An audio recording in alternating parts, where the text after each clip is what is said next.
ನಮಸ್ತೆ, welcome to ನಳಮಹಾರಾಣಿ ಕೈರುಚಿ. ನನ್ ಕಿಚನ್ಗೆ ನಿಮ್ಮೆಲ್ಲರಿಗೂ ಸ್ವಾಗತ. ಇವತ್ತು ಏನ್ ಮಾಡ್ತಾ ಇದ್ದೀನಿ ಅಂತಂದ್ರೆ, ಬೆಳಗ್ಗೆ ಎದ್ದ ತಕ್ಷಣ ಅಪ್ಪ ಏನ್ ಮಾಡೋದು, ಲಂಚ್ ಬಾಕ್ಸ್ ಏನ್ ಕಟ್ಟೋದು, ಮಕ್ಳಿಗೆ ಏನ್ ಕಟ್ಟೋದು, ಸ್ಕೂಲಿಗೆ ಆಫೀಸಿಗೆ ಏನ್ ಕಟ್ಟೋದು ಅನ್ನೋ ತಲೆನೋವು ಇರುತ್ತಲ್ವಾ.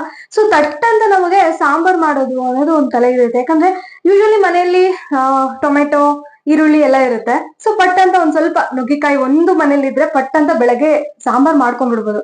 ಓಕೆನಾ. ಸೊ ಇನ್ನು ತಡ ಮಾಡಕ್ ಬೇಡ, ನುಗ್ಗೆಕಾಯಿ ಸಾಂಬಾರ್ನ ಹೇಗ್ ಮಾಡೋದು ಅಂತ ನೋಡೋಣ ಬನ್ನಿ. ಹಾಗೆ ಅದಕ್ಕೆ ಏನೇನ್ ಬೇಕು ಅಂತ ನಾನು ತೋರಿಸ್ಕೊಡ್ತೀನಿ. ಸೊ ಮೊದಲನೇದಾಗಿ ನುಗ್ಗೆಕಾಯಿ ಸಾಂಬಾರ್ಗೆ ನುಗ್ಗೆಕಾಯಿ ಬೇಕೇ ಬೇಕಲ್ವಾ. ಸೊ ನುಗ್ಗೆಕಾಯಿ ಬೇಕು, ಈರುಳ್ಳಿ ಬೇಕು, ಬೆಳ್ಳುಳ್ಳಿ ಬೇಕು ಬಿಡಿಸಿಟ್ಕೊಂಡಿರೋದು, ಹಾಗೆ ಒಂದು 4 ಟೊಮೆಟೊ ಮತ್ತು ಸಾಂಬಾರು ಬೇಳೆ, ತೊಗರಿ ಬೇಳೆ. ಓಕೆನಾ, ಇಷ್ಟು ಐಟಮ್ಸ್ ಬೇಕು ನಮಗೆ. ನೆಕ್ಸ್ಟ್ ಸಾಸಿವೆ ಬೇಕು, ಅರಿಶಿನ ಬೇಕು, ಜೀರಿಗೆ ಬೇಕು. ಸೊ ಇದಿಷ್ಟನ್ನು ನಾವು ಹಾಕ್ಕೊಂಡು ಮಾಡ್ಕೋಬೇಕು. ಹಾಗೆ MTR ಹಿಂಗೆ ಬೇಕು, ಸಾಂಬಾರು ಪುಡಿ MTR ಸಾಂಬಾರು ಪೌಡ್ರ್ ಬೇಕು, ಚಿಲ್ಲಿ ಪೌಡ್ರ್ ಬೇಕು. ಓಕೆನಾ. ಆ್ಯಂಡ್ ಇದು ಗರಂ ಮಸಾಲ. ಓಕೆನಾ. ಆ್ಯಂಡ್ ಇವಾಗ ನಾನು ಏನು ಮಾಡ್ತಾಯಿದ್ದೀನಿ ಅಂತಂದರೆ, ನುಗ್ಗೆಕಾಯಿನ ಸಪ್ರೇಟಾಗಿ ಬೇಯಿಸ್ಕೊತಾ ಇದ್ದೀನಿ. ಓಕೆನಾ. ಸೊ ಸಪ್ರೇಟಾಗಿ ಬೇಯಿಸ್ಕೊಂಡು ಇಟ್ಕೊಳ್ಳೋಣ. ಹಾಗೆ ಇನ್ನೊಂದು ಕುಕ್ಕರ್ಗೆ ಬೇಳೆ ಹಾಕ್ಕೊಳ್ತಾ ಇದ್ದೀನಿ. ನಾವು ಹೆಚ್ಚಿಟ್ಕೊಂಡಿರೋಂತಹ ಈರುಳ್ಳಿ ಹಾಗೆ ಟೊಮ್ಯಾಟೊನ ಎಲ್ಲ ಹಾಕಿಬಿಟ್ಟು ವಿಷಿಲ್ ಹಾಕ್ಸ್ಕೋಬೇಕು. ಹಾಗೆ ಇಲ್ಲಿ ಸಪ್ರೇಟಾಗಿ ಇದನ್ನು ನಾನು ಕುದಿ ಇಡ್ತಾ ಇದ್ದೀನಿ. ಇದನ್ನು ನಾನು ಕುಕ್ಕರಲ್ಲಿ ಹಾಕಿ ಬೇಯಿಸ್ತಾ ಇಲ್ಲ. ಓಕೆನಾ.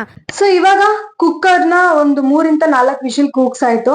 ಹಾಗೆ ನುಗ್ಗೆಕಾಯಿನೂ ಬೆಂದಾಯ್ತು. ಓಕೆನಾ. ಈಗ ಒಗ್ಗರಣೆ ಕೊಡ್ಲಿಕ್ಕೆ ಬೆಳ್ಳುಳ್ಳಿನ ಜಜ್ಕೊಂಡು ಇಟ್ಕೊಳ್ಳೋಣ. ಓಕೆನಾ. ಸೊ ಈ ಒಂದು 4-5 ವಿಷಲ್ ಆಯಿತು. ಸೊ ಇದನ್ನು ಸ್ಮ್ಯಾಶರಿಂದ ನೀಟಾಗಿ ಸ್ಮ್ಯಾಶ್ ಮಾಡಿಕೊಂಡು ಸಾಂಬಾರಿಗೆ ರೆಡಿ ಮಾಡ್ಕೊಳ್ಳೋಣ. ಸಾಂಬಾರಿಗೆ ಬೇಕಾಗಿರುವಂತಹ ಒಂದು ಸ್ಮ್ಯಾಶರ್ ಥರ ನಾವು ಪೂರ್ತಿಯಾಗಿ ಸ್ಮ್ಯಾಶ್ ಮಾಡ್ಕೋಬೇಕು. ಓಕೆನಾ. ಸೊ ಇದನ್ನು ಬಿಸಿ ಇದ್ದಾಗಲೇ ಮಾಡಿಕೊಂಡ್ರೆ ನೀಟಾಗಿ ಸ್ಮ್ಯಾಶ್ ಆಗುತ್ತೆ. ಓಕೆ. ಸೊ ಇದನ್ನು ನೀಟಾಗಿ ಸ್ಮ್ಯಾಶ್ ಮಾಡಿ ಇಟ್ಕೊಳ್ಳೋಣ. ಹಾಗೆ ಈಗ ಒಂದು ಕಡಾಯಿ ತೊಗೊಂಡಿದ್ದೀನಿ. ಒಂದು ಕಡಾಯಿಗೆ ಈಗ ಒಂದು ಆಯಿಲ್ ಹಾಕ್ಕೊಳ್ತಾ ಇದ್ದೀನಿ. ಸೊ ಈ ಆಯಿಲು ಒಂದು ಸ್ವಲ್ಪ ಬಿಸಿ ಆಗಬೇಕು. ಆಯಿತಾ. ಈಗ ಸಾಸಿವೆ ಹಾಗೆ ಒಂದು ಸ್ವಲ್ಪ ಜೀರಿಗೆ ಹಾಕ್ಕೊಳ್ತಾ ಇದ್ದೀನಿ. ಸಾಂಬಾರಿಗೆ ಜೀರಿಗೆ ಇಲ್ಲ ಅಂತಂದರೆ ಆಗೋದೇ ಇಲ್ಲ. ಓಕೆನಾ. ಆ್ಯಂಡ್ ಇಲ್ಲಿ ನಾನು ನೋಡಿ ನೀಟಾಗಿ ಇದನ್ನು ಬೇಯಿಸಿಟ್ಕೊಂಡಿದ್ನಲ್ವ, ಒಂದು 20 ಮಿನಿಟ್ಸ್ ಬೇಯಿಸಿಟ್ಕೊಂಡಿದ್ದೆ. ಇದನ್ನು ಇವಾಗ ಏನು ಮಾಡ್ತೀನಿ ಅಂತಂದರೆ ಸಾಂಬಾರಿಗೆ ಹಾಕ್ಕೊಳ್ಳೋದು ಅಷ್ಟೇ ಕೆಲಸ ಇರೋದು. ಓಕೆ. ಅದನ್ನು ಅದು ಹಾಗೆ ನೀರಲ್ಲಿ ಇಟ್ಟು ಬಿಡೋಣ. ಸೊ ಇವಾಗ ನಾನು ಜಜ್ಜಿ ಇಟ್ಕೊಂಡಿರೋ ಅಂತಹ ಬೆಳ್ಳುಳ್ಳಿ ಹಾಕ್ಕೊಳ್ತಾ ಇದ್ದೀನಿ. ಈ ಬೆಳ್ಳುಳ್ಳಿಗೆ ಒಂದು ಸ್ವಲ್ಪ ಕರಿಬೇವಿನ ಸೊಪ್ಪು ಹಾಕ್ಕೊಂಡೆ. ಹಾಗೆ ಹಿಂಗಿರುತ್ತಲ್ವ, ಸ್ವಲ್ಪ ಹಿಂಗೆ ಹಾಕ್ಕೊಂಡೆ. ಹಿಂಗೆ ಇಲ್ದಿರೆ ಸಾಂಬಾರು ಆಗೋದೇ ಇಲ್ಲ. ಆಯಿತಾ. ಆ ಹಿಂಗೆ ಕೊಡೋವಂಥ ಟೇಸ್ಟ್ ಸೂಪರಾಗಿರುತ್ತೆ. ಆ್ಯಂಡ್ ನಾವಿಲ್ಲಿ ಸ್ಮ್ಯಾಶ್ ಮಾಡ್ಕೊಂಡಿರೋಂಥ ಟೊಮ್ಯಾಟೊ, ಈರುಳ್ಳಿ ಎಲ್ಲನೂ ಮಿಕ್ಸ್ ಮಾಡಿಕೊಂಡು ಈಗ ಸಾಂಬಾರಿಗೆ ಹಾಕ್ಕೊಳ್ತಾ ಇದ್ದೀನಿ, ಅಂದರೆ ಒಗ್ಗರಣೆಗೆ ಹಾಕ್ಕೊಂಡೆ. ಓಕೆನಾ. ಸೊ ಹಾಗೆ ಇಲ್ಲಿ ಈಗ ಒಂದು ಸ್ವಲ್ಪ 1/2 ಸ್ಪೂನಷ್ಟು ಅರಿಶಿನ ಹಾಕ್ಕೊಳ್ತಾ ಇದ್ದೀನಿ.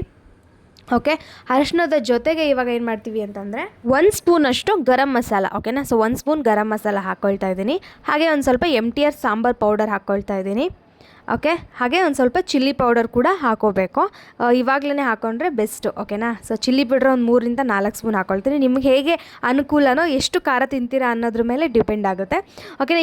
ಇವಾಗ ಇದೊಂದು 4-5 ಕುದಿ ಬರಬೇಕು. ಅಲ್ಲಿಗೆ ಸಾಂಬಾರು ಕೂಡ ಕಂಪ್ಲೀಟ್ ಆಗುತ್ತೆ. ಇದು ಒಂದು ಕುದಿ ಬಂದ ಮೇಲೆ ಉಪ್ಪು ಹಾಕ್ಕೊಳ್ಳೋಣ. ಓಕೆನಾ. ಸೊ ಇವಾಗ ಉಪ್ಪು ಹಾಕ್ಕೊಳ್ತಾ ಇದ್ದೀನಿ. ಸೊ ನಿಮ್ಮ ರುಚಿಗೆ ತಕ್ಕಷ್ಟು ಉಪ್ಪನ್ನ ಹಾಕ್ಕೊಳ್ಳಿ. ಓಕೆನಾ. ಜಾಸ್ತಿನೂ ಆಗಬಾರ್ದು, ಕಮ್ಮಿನೂ ಆಗಬಾರ್ದಲ್ವ. ಸೊ ಹಾಗಾಗಿ ಇವಾಗ ಕೊನೆಯಲ್ಲಿ ಏನು ಮಾಡ್ತೀನಿ ಅಂತಂದರೆ, ಬೇಯಿಸಿಟ್ಕೊಂಡಿರುವಂತಹ ನುಗ್ಗೆಕಾಯಿನ ಸಾಂಬಾರು ಒಳಗಡೆ ಮಿಕ್ಸ್ ಮಾಡ್ತೀನಿ. ಸೊ ಇವಾಗ ಯಾಕೆ ಅಂತಂದರೆ, ಅದು ಕುದಿಯುವಾಗಲೇ ಆ ನುಗ್ಗೆಕಾಯಿ ಅದನ್ನು ಹೀರ್ಕೊಳ್ಳುತ್ತೆ. ಸೊ ಆವಾಗ ನಾವು ತಿಂದಾಗ ತುಂಬಾ ಚೆನ್ನಾಗಿ ಟೇಸ್ಟ್ ಬರುತ್ತೆ. ಸೊ ನೀವು ಕೂಡ ಮನೆಯಲ್ಲಿ ಒಂದ್ಸರಿ ಟ್ರೈ ಮಾಡಿ. ಓಕೆನಾ. ಸೊ ಇದನ್ನು ಇವಾಗ 2 ಕುದಿಗೆ ನಾನು ಉಪ್ಪು ಹಾಕೊಂಡಲ್ವಾ, ಇವಾಗ 3-4 ಕುದಿ ಅನ್ನೋಷ್ಟರಲ್ಲಿ ನುಗ್ಗೆಕಾಯಿ ಎಲ್ಲ ನೀಟಾಗಿ ಹೀರ್ಕೊಳ್ಳುತ್ತೆ. ಓಕೆನಾ. ಸೊ ನನಗೆ ಅಂತೂ ನುಗ್ಗೆಕಾಯಿಗೆ ಒಂದು ಟಿಪ್ಸ್ ಕೊಡೋದಾದರೆ ಏನು ಕೊಡ್ತೀನಿ ಗೊತ್ತಾ ನಿಮಗೆ, ನುಗ್ಗೆಕಾಯಿ ಮೇಲ್ಗಡೆ ಇರೋದನ್ನು ಹಾರ್ಡಾಗಿರೋ ಸಿಪ್ಪೆನ ಒಂದು ಸ್ವಲ್ಪ ತೆರೆದ್ಬಿಟ್ಟು ಹಾಕಿದ್ರೆ ಇನ್ನೂ ಚೆನ್ನಾಗಿ ಬರುತ್ತೆ. ಓಕೆನಾ. ಸೊ ನೋಡಿದ್ರಲ್ಲ, ನಾನು ಮಾಡಿರುವಂತಹ ನುಗ್ಗೆಕಾಯಿ ಸಾಂಬಾರ್ ಹೇಗಿತ್ತು ಅಂತ ಕಮೆಂಟ್ ಬಾಕ್ಸ್ ಅಲ್ಲಿ ಕಮೆಂಟ್ ಮಾಡಿ. ಸೊ ತಪ್ಪದೆ ನಿಮ್ಮ ಮನೆಯಲ್ಲೂ ಕೂಡ ಟ್ರೈ ಮಾಡಿ. ಓಕೆನಾ. ಹಾಗೆ ಮತ್ತೊಂದು ಹೊಸ ಅಡುಗೆ ಜೊತೆಗೆ, ಹೊಸ ರೆಸಿಪಿ ಜೊತೆಗೆ ಸಿಗ್ತೀನಿ. ಅಲ್ಲಿವರೆಗೂ ಬಾಯ್.